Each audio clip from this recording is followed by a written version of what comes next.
بسم الله الرحمن الرحيم. عن أبي هريرة رضي الله تعالى عنه قال قال رسول الله صلى الله تعالى عليه وسلم: من نسي وهو صائم فأكل أو شرب فليتم صومه فإنما أطعمه الله وسقاه. رواہ مسلم۔ نبی کریم صلی اللہ علیہ وسلم نے ارشاد فرمایا، جو شخص روزے کی حالت میں بھول گیا اور کھا لیا یا پی لیا تو وہ اپنا روزہ پورا کرے، کیونکہ اس کو اللہ نے کھلایا اور پلایا ہے۔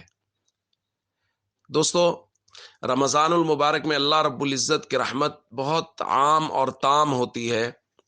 آپ دیکھیے کہ ایک شخص اس سے گویا غفلت ہوئی، وہ بھولا اور بھولے سے اس نے روزے کی حالت میں کچھ کھا لیا، تو حکم یہ ہے کہ اس کا روزہ ٹوٹا نہیں ہے، بلکہ اللہ نے اس کو کھلایا اور پلایا ہے۔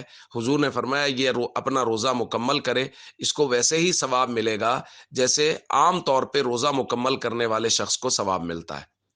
دوستو دیکھیے کتنی بڑی اللہ کی رحمت ہے، اور اسی سے اشارہ ملتا ہے انسان کے گناہ کرنے کے بعد توبہ کی طرف بھی، کہ اگر کوئی شخص بھولے سے اس سے گناہ ہو جائے، اور جیسا کہ انسان سے ہوگا ہی ہوگا، بھولے سے اگر گناہ ہو جائے تو وہ اپنے گناہ پر ڈٹے نہیں، بلکہ وہ اللہ کے سامنے رجوع کرے، روئے گڑ گڑائے، اپنے گناہوں کی معافی مانگے، اللہ رب العزت اس کو معاف فرما دیں گے۔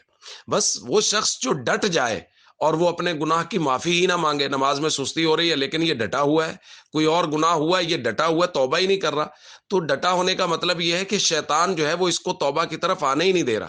تو بھائی جب گناہ ہو جائے فوراً اللہ کی طرف رجوع کرے اور اللہ سے معافی مانگے۔ اللہ رب العزت نے توبہ کے دروازے ہمیشہ کھلے رکھے ہیں، اور اللہ رب العزت معافی مانگنے والے بندے کو بے حد پسند کرتے ہیں۔